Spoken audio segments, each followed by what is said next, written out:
good afternoon, and welcome to a special edition of Beyond the Pulpit. I am Selena, and as you can see, I am here without Big John on today. Big John is working. I want to first apologize for us not being here on Thursday because he was stuck at work again as well. And so we missed Thursday's episode, and we miss you all. When we're not able to be on here, I be sad, because I love coming on here with my husband and really talking to you all.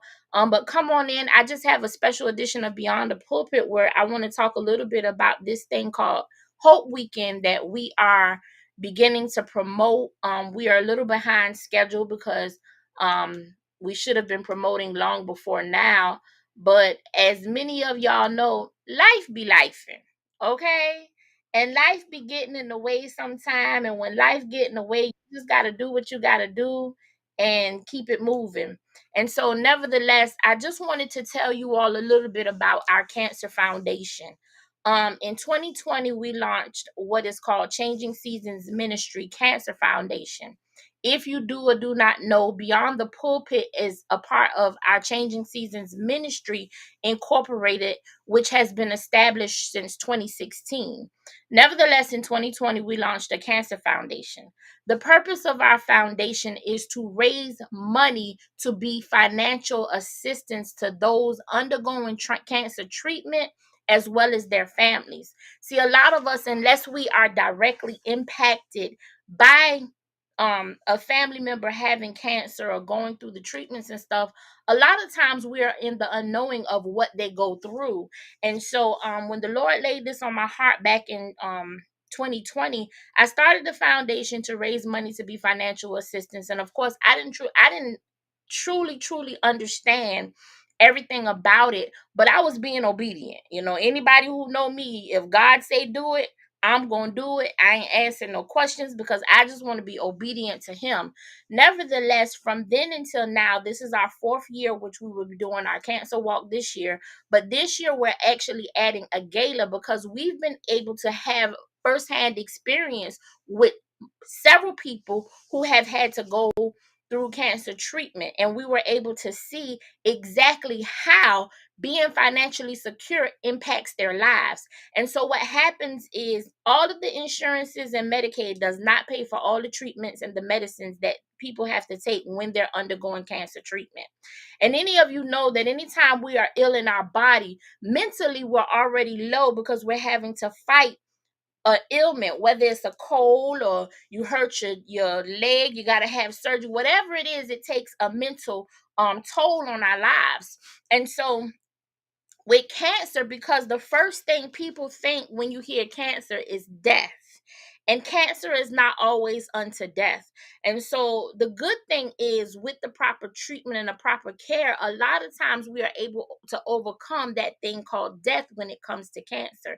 And so our foundation is restoring hope when it seems our hope is gone, because it's nothing worse than being sick in your body, not knowing whether you're going to live or die, and having to wonder, how am I going to pay my bills? How am I going to get the medicine that I need to take to help me overcome this thing called cancer?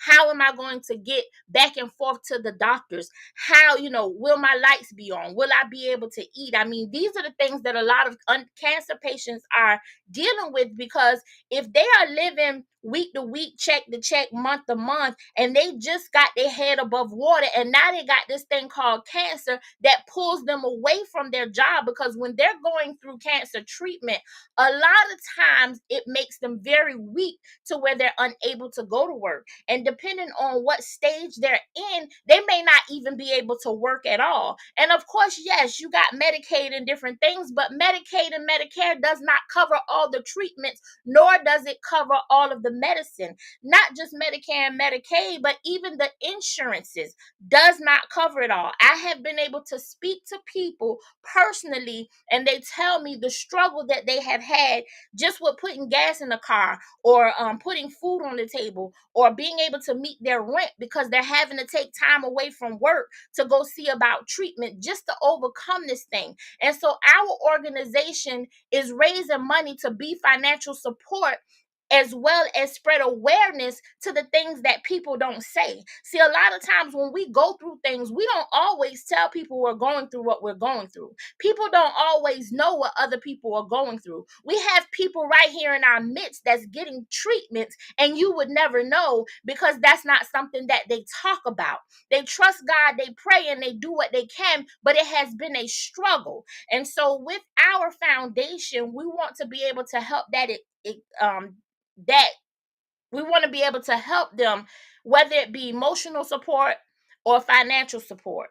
We want to be the support that they need to help them hold on to their hope. Because if anybody has ever overcome anything, and especially people who have experienced COVID, the people that I talked to that have experienced COVID, their words was, I had to fight. I had to push.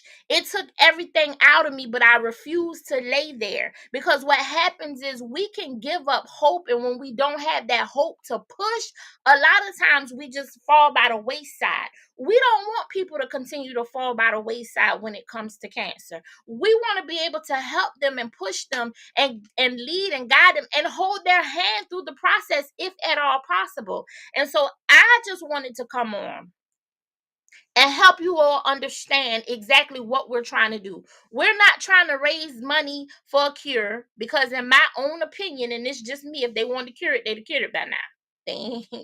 I mean, that's just where I am. Okay. And I'm not trying to raise money to for research and all of that stuff. We're not researching anything, but we're meeting people in a place of need that a lot of people don't even realize people need to be met. Having that financial support, having that emotional support can make all the difference in the world, because love covers a multitude of sin. And we have to understand that that thing, love, it's an action word, and it is very powerful. And sometimes people lack love through the process, not intentionally, but unintentionally, because we really don't know what people are experiencing. And so as my flyers, or our flyers, it ain't about me, but it's about what thus said the Lord. But as our flyers go up, and as we begin to promote this thing, we really want people to really understand what we are doing. This year we have added a gala to our walk. That's why it's called Hope Weekend, because before, prior to now, all we did was our Hope Walk annually, and then we did other little fundraisers throughout the year, and we've been able to pay a light bill or put some gas in the car. But we really want to be a better financial support for people. And so this year, my husband decided to add a gala. It's a black tie affair, meaning it is a formal event. You can wear whatever you want to wear, but it's a formal event.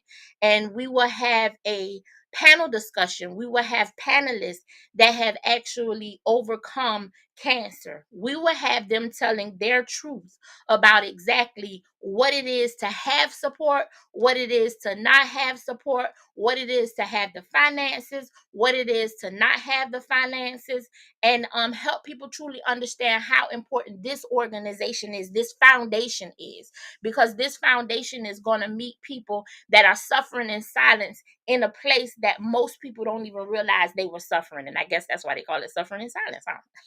but but nevertheless, we have I know right offhand we have 4 dynamic panelists, and I will begin to release those people as they send me their information. And we have a wonderful dynamic keynote speaker coming from Virginia, none other than Lady Cherie Fields. I am so grateful for her coming. We're really looking for God to show up and show out even at this event, because we want people to understand that in this fight they are not alone. We are here to help. We are here to support. We are here to hold their hand, to be a shoulder to cry on. Whatever it is that they need during this time of need, we want to be able to offer it. And so we want as many people to come out and support us with this gala. If you can't come to the gala, sow your seed. Make your donation. You can do a one-time donation, or you can do an ongoing donation. Contribution. Every contribution matters. There is no contribution too big or too small. Even if you give $1, that $1 is $1 greater than what we started with. And so it's really, really important, because you got to think, if 100 people give $1, that's $100. That'll pay a water bill. $100 will pay for somebody's it'll assist them in paying for their prescriptions. And so don't think no contribution is too small. Every little bit matters, but dig deep in your pockets, dig deep in your hearts, and truly be there for people. Because I always tell people, when we're on the outside looking in, it's one thing, but what if it were you that were on that end, that needed that contribution or needed that support? What if it were you that was going through that treatment and didn't know how you was going to make it from day to day? I always tell people to put themselves in someone else's situation, because one thing about it is we go through some things, and life is truly lifing, but it's always, always someone out there in a worse situation than you. And so God blesses us to be a blessing. And so again, Hope Weekend is all about restoring hope when it seems all hope is gone. We're going to do the gala October 25th at 7 p.m. and we're going to do the walk October 26th at 8 a.m. at Lake Mayor Park. And so all the information is going forth. If you don't have anything on your calendars, please come out and fellowship with us. Come out and let's love on each other like never before. Let's really show people what it is to truly be loved unconditionally, because unconditional love, there is none other like it. And so I love you all. And again, I just wanted to come on and express my heart on how important this foundation is, because the more and more we live, the more and more people are being diagnosed with different stages of cancer. And there are so many people that I have watched that has lost their jobs because they were too weak to work. And I've watched a lot of people lose their lives. And I believe with the proper support and the hope, they can push through a lot of things that people are not pushing through. Even the people who have overcome it, if you talk to them, their biggest thing was they had to fight. But how many people truly fight if you don't have hope? And so that's why we call it Hope Weekend. But we don't just want this weekend to be a one-time thing. This is an ongoing process, giving people the hope that they need. I have partnered with some phenomenal people over this past 2 weeks. I've partnered with some people, and we'll be having some people that will come on our Beyond the Pulpit leading up to the gala and the walk leading up to Hope Weekend, just to kind of share their story and share some information, because we're not giving you information that we're guessing, but we're giving you concrete information, and we want to give you concrete statistics and the things so people will know that this is not a plaything. This is a real thing. And so on Hope Weekend, I look forward to seeing you. Sow your seed, make your donation, and join us as we restore hope when it seems all hope is gone. I love you all, and prayerfully, we'll see you all on next Thursday at 8 p.m. with our regular edition of Beyond the Pulpit. This is Selena, and I'm logging off. I love you all. Have a great, great afternoon. Bye.